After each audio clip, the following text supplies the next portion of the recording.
하나님의 말씀입니다. 하나님의 말씀 고린도전서 1장 18절에서 25절까지 하나님의 말씀 보겠습니다. 말씀 받들어 있습니다. 교독하겠습니다. 십자가의 도가 멸망하는 자들에게는 미련한 것이요 구원을 받는 우리에게는 하나님의 능력이라.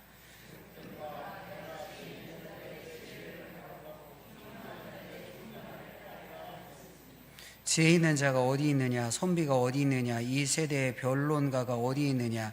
하나님께서 이 세상의 지혜를 미련하게 하신 것이 아니냐.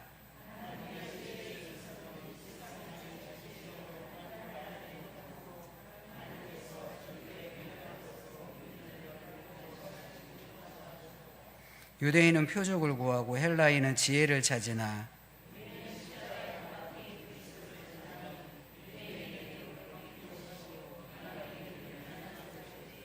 오직 부르심을 받은 자들에게는 유대인이나 헬라인이나 그리스도는 하나님의 능력이요 하나님의 지혜니라. 하나님의 어리석음이 사람보다 지혜롭고 하나님의 약하심이 사람보다 강하니라. 아멘. 사람을 구분하는 다양한 방법이 있습니다. 피부의 색깔로도 사람을 구분하잖아요. 구별하잖아요. 근데 구별은 구분을 위한 어떤 차이를 분별하기 위한 그런 구분이 아니라 어떤 차별의 수단이 되기도 합니다. 그래서 그냥 피부 색깔로 뭐 동양인이다, 황인종이다, 흑인이다, 백인이다 이렇게 말하는데 이것이 그냥 차이를 말하는 수준이 아니라 차별을 이야기하기도 한단 말이에요. 그래서 상당히 문제가 됩니다. 그러나 성경은 이제 구별된 삶을 우리에게 요청하고 요구하되 사람을 차별하거나 세상 가운데 어떤 조건 때문에 사람이 차별되는 것에 대해서 말씀하지 않습니다. 레위기 11장 44절 말씀에 보면 나는 여호와 너희의 하나님이라 내가 거룩하니 너희도 몸을 구별하여 거룩하게 하고 이렇게 말해요. 우리도 이 땅에서 구별된 삶을 살아가야 돼요. 구별된 삶이 곧 거룩한 삶의 모습입니다. 우리가 세상과 섞여 살면 거룩이 훼손되어지고 오염되어지는 것입니다. 그래서 늘 우리는 세상에 거하지만 세상에 속하지 않은 구별된 삶을 살아가는 거예요.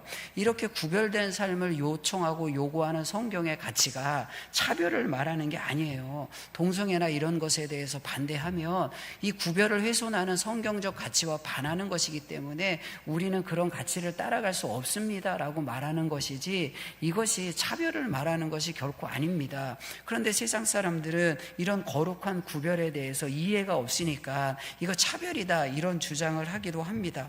성경은 영적인 구별에 대해서 아주 우리에게 자세히 이야기합니다. 오늘 본문의 말씀도 보세요. 18절 말씀입니다. 십자가의 도가 멸망하는 자들에게는 미련한 것이요 구원을 받는 우리에게는 하나님의 능력이라. 구별의 기준은 십자가입니다. 십자가의 도를 미련한 것으로 여기는 사람과 하나님의 능력으로 여기는 사람이 있다라고 그 차이에 대해서 말씀하고 있어요.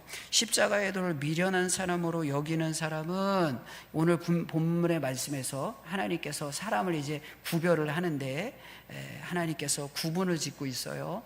그런데 그 기준이 뭐냐? 십자가라는 거예요. 근데 십자가가 기준이 되어서 어떤 구별을 하는지를 성경이 말하죠.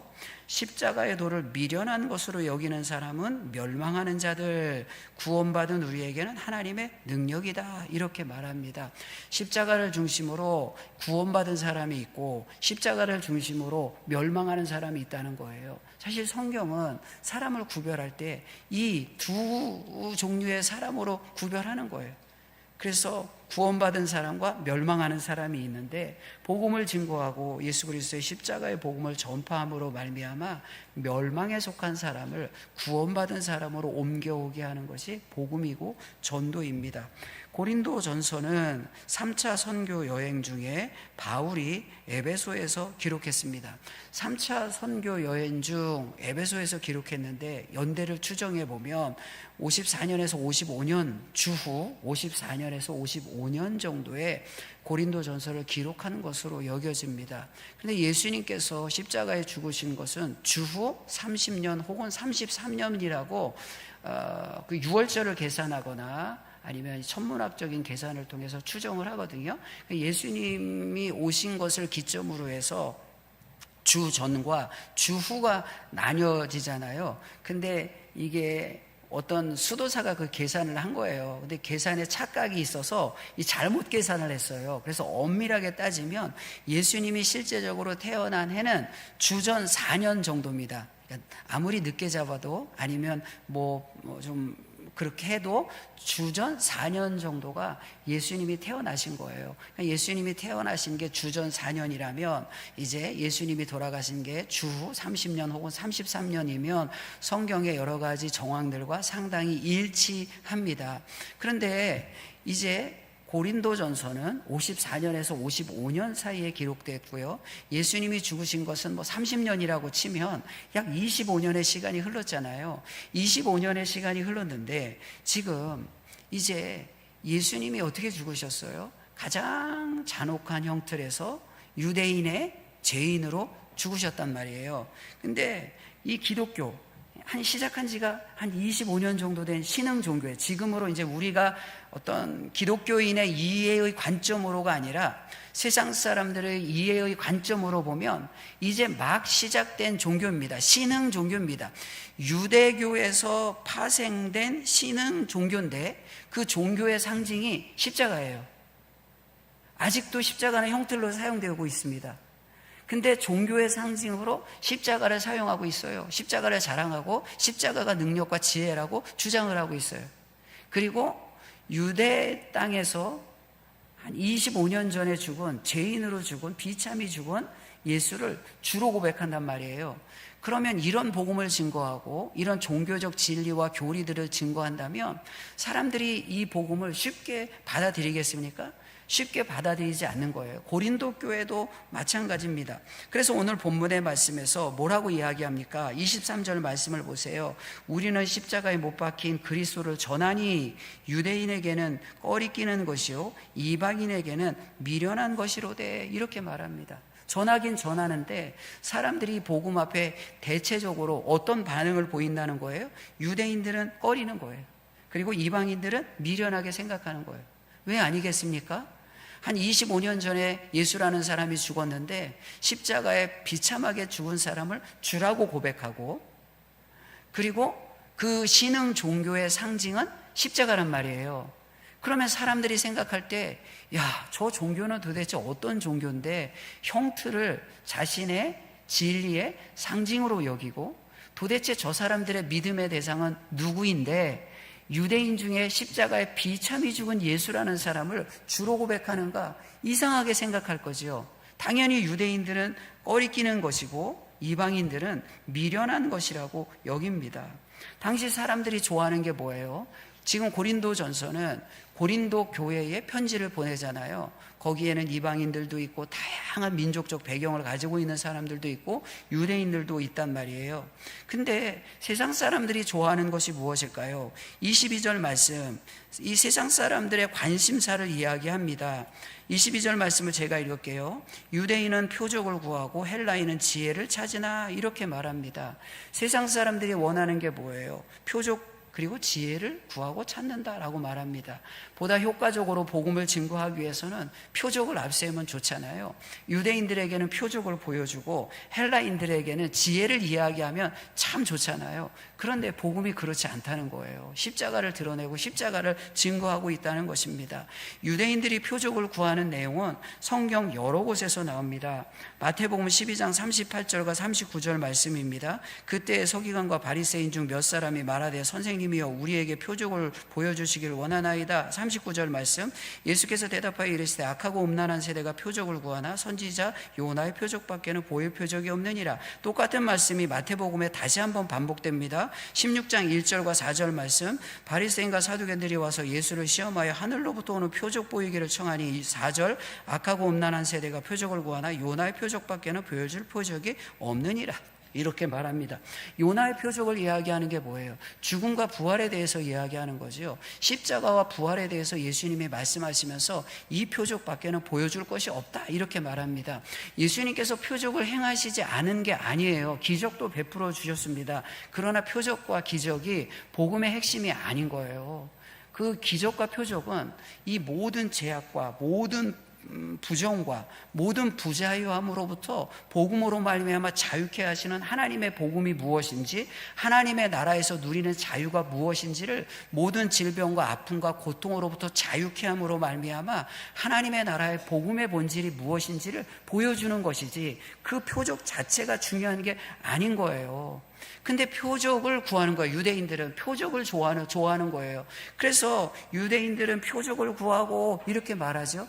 그 유대인들이 표적을 구하는데 표적을 보여주면 유대인들에게 복음을 증거하기 훨씬 더 수월하겠죠. 근데 사도 바울은 그런 수월한 방법, 쉬운 방법을 택하지 않는 거예요. 사도 바울을 통해서도 기적이 막 일어나거든요. 근데 그것이 복음 증거의 주된 어떤 중심이 아니었습니다.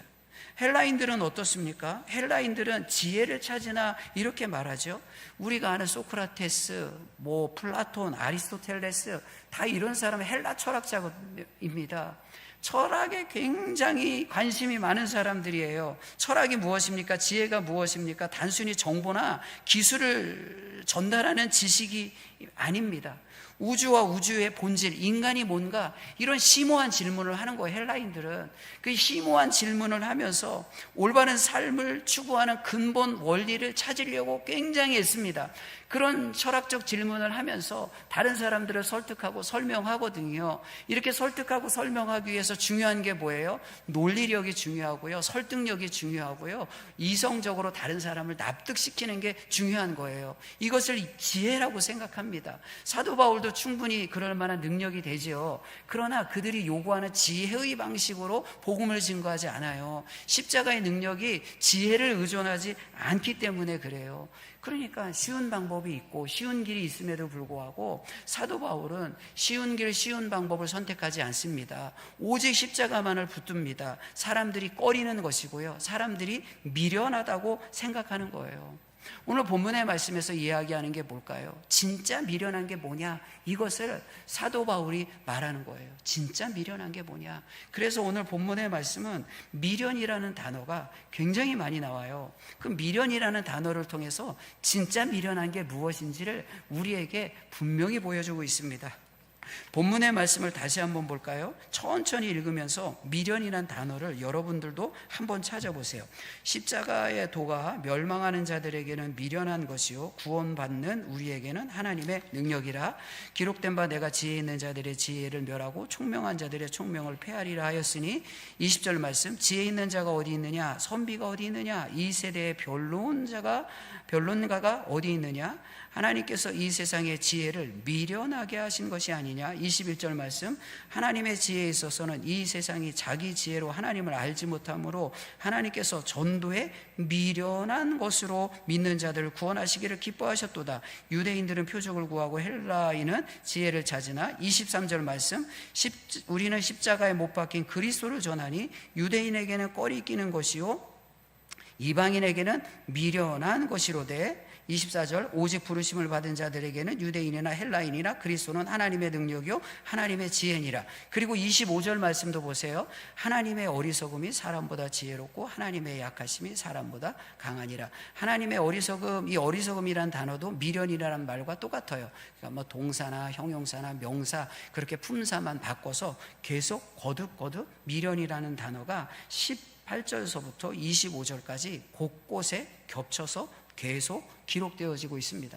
이 말씀을 통해서 주는 게 뭡니까? 도대체 미련한 게 뭐냐? 세상 사람들이 복음을 미련하다고 생각하는데 진짜 복음이 미련한 것이냐? 헬라인들이 십자가를 미련한 것으로 생각하는데 진짜 십자가가 미련한 것이냐? 이런 질문을 계속해서 하는 것입니다. 성경 말씀을 봅니다. 19절 말씀 보세요. 기록된 바 내가 지혜 있는 자들의 지혜를 멸하고 총명한 자들의 총명을 폐하리라 하였으니, 이렇게 말해요. 근데 세상이 지혜를 이야기하고 십자가를 미련한 것으로 이야기하지만 사실 세상의 지혜는 진짜 지혜 있는 것도 아니고 총명한 것도 아니다라고 이야기하는 거예요. 그래서 이사야 29장 14절 말씀을 인용하면서 지혜 있는 자들을 멸하고 총명한 자들의 총명을 폐하리라 이렇게 말합니다. 세상의 지혜와 총명을 이야기하죠. 기록된 바 내가 지혜 있는 자들의 지혜를 멸하고 총명한 자들의 총명을 폐하리라. 세상의 지혜를 멸하고 패한대요. 그러니까 이 세상의 지혜와 총명이 한시적 역할을 하기는 하지만 그러나 이런 지혜와 총명이 영원하지 않은 거예요. 뭐 지혜도 필요하고 총명도 필요하죠. 세상을 살려면 지혜도 있어야 되고 총명도 필요한데 이것이 영원한 것이 아니다. 이것이 결국은 다 없어질 것이다. 이런 말씀을 합니다. 20절 말씀을 보세요. 지혜 있는 자가 어디 있느냐? 선비가 어디 있느냐? 이 세대의 변론가가 어디 있느냐? 하나님께서 이 세상의 지혜를 미련하게 하신 것이 아니냐. 결국은 또 뭐라고 말씀합니까? 이 세상의 지혜와 총명을 다 패할 것인데 이 세상에 존재하는 지혜조차도 미련하게 하신다. 미련한 것이다. 이렇게 말씀하는 거예요. 그러니까 세상의 지혜를 추구하지 말라. 헬라인들이 추구하는 지혜가 진짜 진리가 아니다. 이렇게 말씀하면서 이거 미련한 것이다. 예수님이 말씀합니다. 하나님이 말씀하시는 거예요. 고린도전서 1장 21절 말씀을 또 볼게요. 하나님의 지혜에 있어서는 세상이 자기 지혜로 하나님을 알지 못함으로 이렇게 말해요. 왜요? 왜 세상이 미련하다고 이야기하죠? 세상 지혜의 한계를 이야기하는 게 뭐예요? 유용한 어떤 유용성이 있단 말이에요. 그러나 이게 영원하지도 않고요. 그리고 결국은 미련한 것이다라고 말씀합니다. 그런데 세상 지혜를 미련하다고 오늘 성경에서 말하는 이유가 뭐예요? 21절 읽어드린 것처럼 이 세상이 자기 지혜로 하나님을 알지 못함으로 이렇게 말한다고요. 자기 지혜로, 그러니까 세상의 지혜로, 인간의 지혜로 하나님을 알지 못함으로 이게 지혜의 한계입니다. 세상 살아가는 데는 조금 도움이 될 수 있는데 세상의 지혜로 하나님을 탐구와 연구의 대상으로 여기는 세상의 지혜로는 하나님을 모른대요. 하나님을 알아야 영적인 지식이 있어야 구원받는 거잖아요. 이 세상의 삶이 전부가 아니라 우리에게 영원한 삶이 있다는 사실을 깨닫고 알고 소망하며 사는 거잖아요. 근데 세상의 지혜로는 그것을 모르는 거예요. 하나님을 연구와 탐구의 대상으로 공부해서는 하나님을 제대로 알 수가 없습니다. 그래서 성경에서 지혜로 하나님을 알지 못한다라고 이야기합니다. 심지어는 25절 말씀을 보세요. 하나님의 어리석음이 사람보다 지혜롭고 하나님의 약하심이 사람보다 강하니라. 하나님의 어리석음, 하나님의 약하심을 이야기하는데 하나님이 약하시고 하나님이 어리석은 때가 있다 그런 말이 아니라 대조하는 거예요. 수사하게요. 하나님이 어리석거나 약한 때가 있다는 것이 아니라 세상이 얼마나 어리석고 약한지를 강조하기 위해서 이런 표현을 쓰고 있는 거예요. 세상의 지혜가 아무 쓸모가 없다. 죽고 사는 문제에 있어서 그냥 단순히 먹고 사는 문제가 무슨 대수겠습니까? 지금 우리의 생명이 정말 영원히 살고 영원히 심판받는 이런 영적인 기로에 있어서 단순히 밥을 이렇게 하고 저렇게 하며 어떤 세상의 기술이나 세상의 지혜 이런 것들이 뭐가 대수겠어요? 아무 소용이 없는 거예요. 영적인 기로 앞에서, 죽고 사느냐의 문제 앞에서, 영원한 삶과 영벌의 앞에서는 이런 세상의 지혜가 아무런 작용을 할 수가 없어요. 어떤 효력을 발생할 수가 없는 거예요. 그러니까 미련한 거죠. 그것에 대해서 오늘 성경이 이야기합니다. 성경은 무엇입니까? 예수님에 대해서 혹은 하나님에 대해서, 성령 하나님에 대해서 모든 정보를 다 기록하는 것은 아니에요. 제가 주일날에도 언젠가 설교를 드렸어요.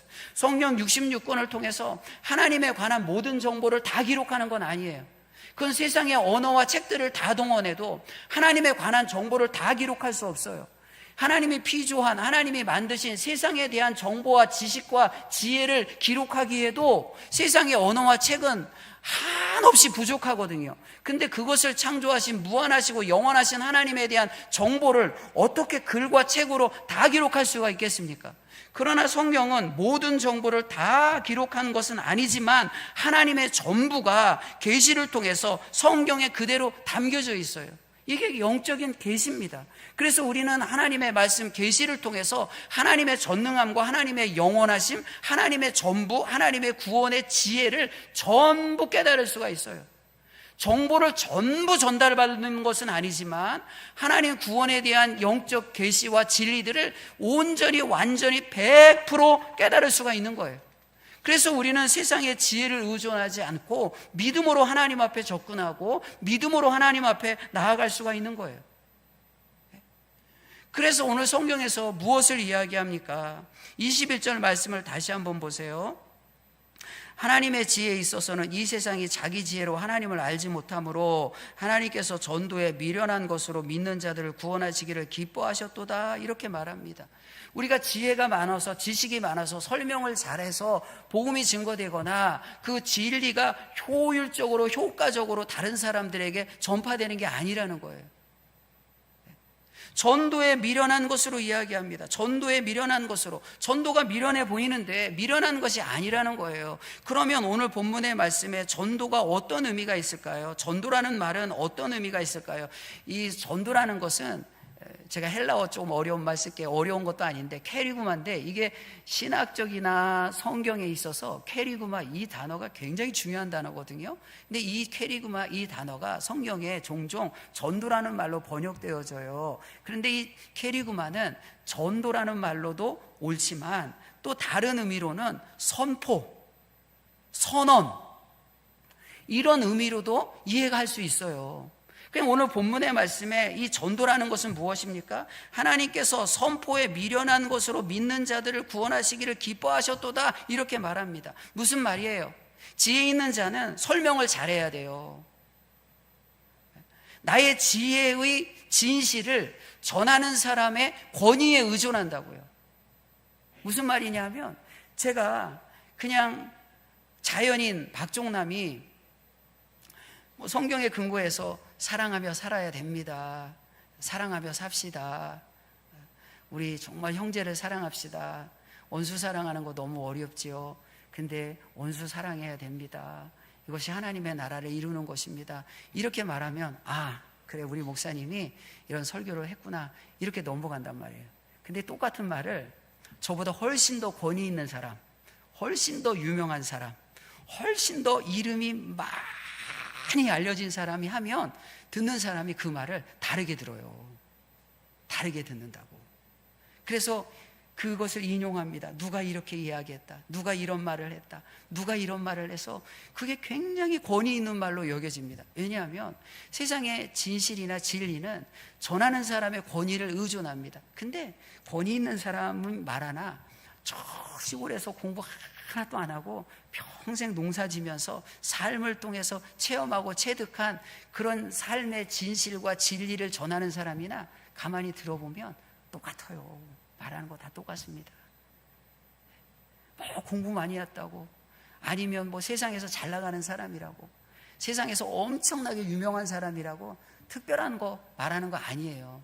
근데 사람들은 그 사람이 가지고 있는 권위에 의존해서 그 사람의 입에서 나오는 말의 권위도 수용을 한다고요. 그래서 야, 정말 그래, 그 말 대단한 거야, 엄청난 거야, 그게 명언으로 남는 거예요. 누가 한 명언이다. 명언이 명언이어서 명언이 아니라 그 말을 한 사람의 권위가 다른 사람에게 수용되어지고 인정되기 때문에 그 명언이 명언으로 남는 거예요. 근데 하나님의 말씀은 그게 아니라는 거예요. 우리를 의존하면, 나를 의존해서 하나님의 전도, 이 선포가 그 권위와 능력과 진리로서 드러난다면 우리의 어떠함이 굉장히 중요하거든요. 그래서 설명도 잘해야 돼요. 설득력이 있어야 돼요. 입담도 좋아해야 합니다. 여러 가지 논리를 개발해야 됩니다. 논리를 개발해서 논리적으로 복음을 잘 증거해야, 그렇게 내가 개발하고 내가 갖춘 소양 때문에 복음의 능력이 비로소 조금 나타나는 거예요. 아니면 그냥 학교도 별로 다니지 못하고 별로 사회교육도 못 받은 사람하고 교육을 굉장히 많이 받았어요. 굉장히 많이 그냥 연구도 많이 했어요. 이런 사람들이 똑같이 복음을 증거할 때 복음의 능력에 차이가 날 수밖에 없는 거예요. 만약에 설명과 설득과 그런 논리력에 의해서 복음이 되어진다면 이 복음의 결과가 차이가 날 수밖에 없는 거예요. 그러나 오늘 본문의 말씀에서 전도라는 말은 무엇입니까? 복음은 그런 거 아니다, 이런 말이에요. 복음은 전하는 사람의 어떠함 때문에 복음의 능력이 나타나는 것이 아니라 복음이 가지고 있는 그 십자가의 능력, 복음이 가지고 있는 십자가의 권세가 이 복음의 진짜 능력이다, 이게 지혜고 능력이다, 이렇게 말하는 거예요. 그러니까 우리가 논리적으로 좀 부족해도 돼요. 말 좀 못해도 됩니다. 우리가 남을 설득할 수 없어도 됩니다. 설득으로 설명해서 복음이 들어가요? 아니요, 복음은 설명되지 않습니다. 어떻게 복음을 설명하겠습니까? 복음을 논리적으로 전하겠습니까? 안 돼요. 논문을 뭐 얼마나 써야 복음이 복음으로 드러날 수 있어요? 그러지 않아요. 우리가 좀 부족하고 연약할지라도 우리가 하나님의 말씀을 믿으면 돼요. 성경을 통해서 계시된 하나님의 말씀을 전적으로 믿고 진리인 것을 믿고 고백하며 캐리그마, 전도, 선포하면 되는 거예요. 선포할 때 나의 어떠함을 의존하지 않고 말씀 자체가 가지고 있는 고유한 능력이 그 말씀을 듣는 사람의 심령 가운데 성령의 역사함으로 증거되어지고 작용이 발생하고 무엇인가 영적인 변화가 일어나는 거예요. 그러니까 복음을 증거하는 것에 우리가 담대해야 됩니다. 아유, 내가 어떻게 복음을 증거할 수 있어? 내가 말도 못하는데 어떻게 복음을 증거할 수 있어? 내가 이렇게 뭐 별것도 아닌데 어떻게 복음을 증거할 수 있어? 나는 이렇게 아프고 초라한데 어떻게 복음을 증거할 수 있어? 아니요, 하나님이 그런 사람을 사용하시는 거예요. 누구의 죄 때문에 눈이 멀었습니까? 이렇게 물을 때에 예수님이 뭐라고 대답합니까? 누구의 죄가 아니야, 하나님의 영광을 위한 거야, 이렇게 말하잖아요. 예수님이 이렇게 대답하시는 이유가 뭡니까? 우리는 뭔가 내가 연약하면 하나님의 영광을 가리는 것처럼 여겨진단 말이에요. 그래서 자신감이 없어져요. 근데 예수님이 아니야, 하나님의 영광을 위한 것이야, 이렇게 말씀해요. 이유가 있단 말이에요. 왜요? 하나님은 그렇게 눈이 먼 사람, 연약한 사람, 자격이 없는 사람, 그런 사람을 통해서도 영광 받으시는 거야. 기준이 다르다는 걸 이야기하는 거예요. 반드시 기적이 일어나서 눈이 떠지는 기적을 통해서 하나님 영광 받으신다? 그런 얘기하는 게 아니에요. 예수님이 그런 말씀을 하는 게 아니라 저렇게 눈이 멀고 부족하고 소외되고 구걸하고 사람들 공동체에서 소외된 사람을 통해서도 하나님은 영광 받으실 거야. 하나님은 그런 사람을 하나님의 영광을 위해서 쓰시는 거야. 이런 말씀을 예수님이 하시는 거예요. 그러니까 우리의 어떠함 때문에 너무 우리가 그냥 뭐 좌절하거나 자신감을 잃거나 그럴 이유가 없습니다. 부족하지요. 뭐 설명을 잘해서요, 정말 뭐 설교를 잘해서요, 그런 거 아니에요. 그런 거 아닙니다. 너무 유명세에 우리가 너무 유명세에 우리의 관심과 우리의 생각을 너무 뺏기지 마세요. 그 유명세 아무것도 아닙니다. 유명세가 복음을 복음되게 하는 것이 아니라 그 입을 사용하시는 하나님의 복음이 복음으로 그 연약한 입을 사용하셔서 드러나는 거예요. 그걸 자신의 유명세로 착각해서는 안 되는 거예요. 그래서 전도에 미련한 것으로 이렇게 이야기합니다. 전도에 미련한 것으로, 미련해 보이지만 전도, 선포되어지는 말씀이 진짜 지혜인 것을 이야기합니다. 그러면 전도의 내용이 뭘까요? 앞에서도 쭉 나오고 이야기했지만 이 전도, 캐리그마, 선포의 내용이 무엇입니까?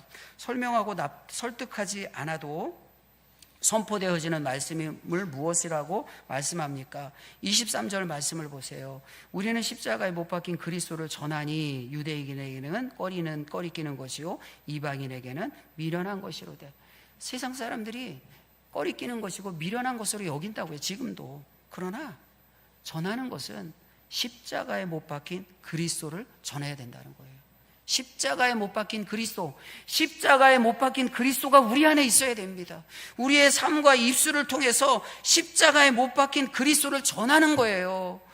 이게 교회가 존재하는 이유고 성도로 이 땅에 살아가는 이유입니다. 우리 안에 십자가가 있어야 되고요, 십자가에 못 박히신 예수 그리스도가 우리의 삶을 통해서 드러나고 나타나야 됩니다. 이 십자가에 못 박힌 예수 그리스도가 권위입니다, 능력입니다, 권세입니다, 지혜입니다. 어명이요 하면서 왕의 명령을 전하잖아요. 어명이요 하고 왕의 명령을 전하면 그 전하는 사람이 어떠하면 아무 소용이 없어요. 어명이요 하는 순간 그 어명을 듣는 사람은 전하는 사람의 지위와 상관없이 어명이라는 소리 앞에 납작 엎드려야 되는 거예요. 이것이 그 말이 갖고 있는 권세거든요. 하나님의 말씀, 계시된 하나님의 말씀인 거예요. 이게 십자가의 복음이에요. 그래서 우리가 마치 하늘 왕, 만왕의 왕이신 하나님의 말씀을 어명이요 라고 선포하며 증거하는 것처럼 세상 앞에 전하는 것입니다. 이런 하나님의 어명, 만왕의 왕이신 하나님의 말씀 앞에 세상이 순복하는 것이고요, 순종하는 거예요. 복음이 역사하는 것입니다. 이것을 오늘 본문의 말씀 24절입니다. 오직 부르심을 받은 자들에게 유대인이나 헬라인이나 그리스도는 하나님의 능력이요 하나님의 지혜니라. 부르심을 받은 자들에게 이 말씀이 역사한다는 거예요. 하나님의 능력과 지혜로 역사한다는 거예요. 이게 유대인들은 표적을 구하는데 그거 아니다. 말씀이, 예수 그리스도의 십자가의 복음이 진짜 능력이다. 예수 그리스도의 십자가의 복음이 진짜 지혜다. 헬라 사람들 철학적 지혜를 요구하고 그것 연구하고 탐구하는데 그거 아무 소용이 없습니다. 아무 소용이 없습니다. 진짜 예수 그리스도의 십자가가 능력이며 지혜입니다 라고 오늘 성경이 우리에게 말씀합니다. 십자가가 있어야 합니다. 십자가가 드러나야 합니다. 제가 자주 말씀을 나눴지요. 정말 우리에게 숙제고 과제고 끝까지 예수님이 이 땅에 오시는 그날까지 포기하지 않아야 될 것입니다. 마태복음 16장 24절 말씀, 이에 예수께서 제자들에게 이르시되 누구든지 나를 따라오려거든 자기를 부인하고 자기 십자가를 지고 나를 따를 것이니라. 십자가를 지고 예수님을 따라가야 돼요. 죽음의 길을 가는 거예요. 그래서 사도 바울은 고린도전서 15장 31절 말씀에 나는 날마다 죽노라 이렇게 고백하잖아요. 그러니까 예수 그리스도의 십자가와 더불어 영적으로 우리의 옛사람은 죽었어요. 이제 이건 영적인 작용입니다. 영적으로 이 효력은 발생했습니다. 예수님을 믿음과 동시에 이제 예수님의 그 십자가를 통해서 나의 옛사람은 죽었어요. 이건 영적으로 이미 발생한 영적인 효력입니다. 더 이상 옛사람은 살지 않는단 말이에요. 그런데 이렇게 옛사람의 죽음을 선포하며 살아가는 우리가 삶에 있어서, 우리의 삶에, 실제적인 삶에 있어서, 실존적 삶의 현장에서 어떻게 살아가야 돼요? 사도 바울이 나는 날마다 죽노라. 예전에 이미 죽었거든요. 십자가 사건을 통해서 우리의 옛사람은 죽었는데 사도 바울은 날마다 죽노라 이렇게 말합니다. 이유가 뭐예요? 이미 영적으로는 나의 죽음이 완전히 선포되어지고 나의 죽음이 이미 발생한 것이지만 우리의 실제의 삶 가운데서는 날마다 죽는 삶의 연습을 통해서 예수 그리스도가 드러나야 돼요. 십자가가 드러나는 거예요. 이게 복음이라는 거예요. 이게 전도라는 거예요. 그래서 입술로 우리가 선포하는 것과 더불어 우리의 삶 가운데서도 예수 그리스도의 십자가가 나타나는 거죠. 죽는 삶, 낮아지는 삶, 섬기는 삶, 예수님을 닮아가는 삶. 도대체 예수님을 닮아가는 삶이 어떤 것일까요? 고민하고 갈등하고 몸부림치며 싸우며 정말 나의 삶에 아주 미약한 작은 한 자락 가운데에서도 예수의 삶이 묻어난다면, 드러난다면, 그럴 수만 있다면 그것에 감사하면서 담기 위해서 몸부림치며 애쓰며 날마다 자신의 죽음을 선포하는 거예요. 이게 능력이라고요. 이게 결론적으로 이야기하는 거예요. 이게 능력이고 이게 지혜다. 공부 많이 해도 소용없어요. 기적이 일어나도 소용이 없어요. 기적이 대단한 겁니까? 사실 성경 말씀에 보면 기적과 표적과 기사를 통해서 무엇이 역사하죠? 표적과 기사를 통해서 미혹한다고 해요. 마귀도 표적과 기사는 흉내를 낸단 말이에요. 표적과 기사는 마귀도 흉내를 내요. 근데 십자가의 복음은 마귀는 절대 흉내낼 수 없는 거예요. 이건 진리는 흉내내서 되는 게 아니에요. 이건 세상에 없는 거예요. 세상이 흉내낼 수도 없습니다. 오직 교회와 성도들만이 우리 가슴에 간직하고 교회 공동체에 간직할 수 있는 유일한 진리인 거예요. 그러니까 표적, 기사 안 나타나도 괜찮습니다. 그러나 우리 안에 십자가가 있어야죠. 날마다 죽습니다 고백하며 살아가야 되죠. 예수 그리스도의 십자가가 우리 안에 있어서 정말 옛사람은 죽어지고 새 사람으로 살아가는 은혜가 있고 감사가 있고, 사도 바울처럼 날마다 죽는다는 고백을 통해서 정말 내 삶의 작은 그런 한 부분에서라도 그냥 내 말과 내 입술과 내 사고와 생각과 나의 선택과 그런 삶의 그런 작은 그 한 절이라도 예수님의 십자가가 드러나기를 소망하는 그런 삶에 대한 그런 포기가 없어야 되겠죠. 이게 나는 날마다 죽노라 고백하며 몸부림치는 예수님을 그렇게 닮기를 원했던 사도 바울의 고백이며 삶이었고요. 또 우리가 배우고 본받아야 할 우리들의 삶이기도 합니다.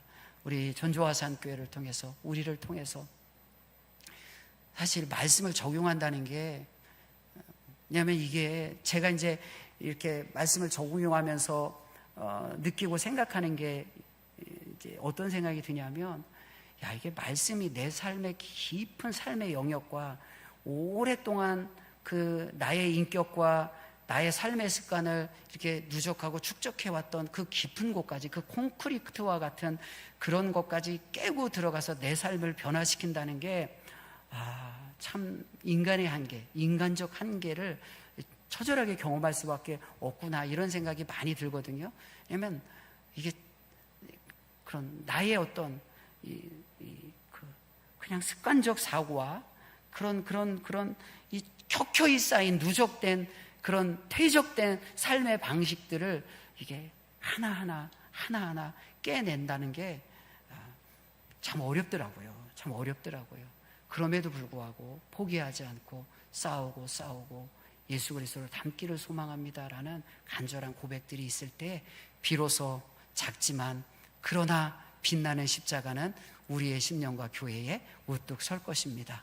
그 십자가를 드러내는 우리 모두가 되기를 축복하고 축원합니다. 하나님 감사합니다. 소망이 없습니다. 자격이 없습니다. 뭐 공부를 해도 지혜롭지도 않고 세상의 권위와 권세를 가져도 능력은 아무것도 아닙니다. 그러나 우리에게 십자가가 있고 죽음의 권세를 이기는 능력과 우리의 삶을 다시 회복시키며 부활케 하시는 하나님의 지혜가 있어서 이 십자가를 붙들며 나아갑니다. 하나님, 이 십자가 의지하며 우리의 삶 가운데 예수 그리스도의 십자가가 드러나게 하시고 예수 그리스도의 십자가를 붙잡고 영적 순례의 삶을 살아가는 그 한 걸음 한 걸음을 포기하지 않고 끝까지 달려갈 수 있는 은혜를 더하여 주시옵소서.